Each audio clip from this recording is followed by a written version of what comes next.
1 नवेम्बर आगु जदि भिडियो आपण पाखे पहुंची आपण बहुत भाग्यवान। हाँ आज्ञा 1 नवेम्बर दिन ए वर्षर सबुठारु बड़ देव उठनी एकादशी। जदि आपण एही दिन 5टी काम करूछंती आपण घरे लक्ष्मी माँ आगमन हेबा सह आउ विष्णु ठाकुरंकर तुलसी माँ आशीर्वाद आपण उपरे सर्वदा रहिबो।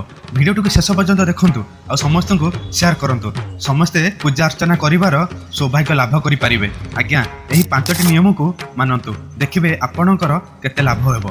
आज्ञा सर्वप्रथमे आपण तुलसी माँ चौरा उपरे नाली कपड़ा चढ़ातु। सेकेंड रे हलदिया रंगर रक्त 11टी गंठी पकई तुलसी माँ को पिंधेई दियंतु। थर्ड रे पूजा दुकान रे मिलुथुवा एही परी नाली सूता बंडुल तुलसी माँ को अर्पण करने शुभ मना जाए।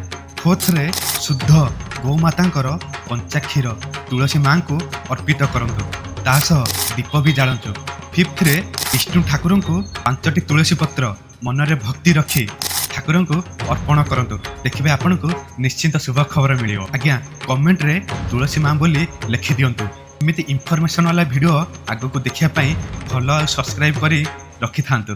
जय मां तुलसी, जय जगन्नाथ, जय जगन्नाथ, जय जगन्नाथ, जय जगन्नाथ।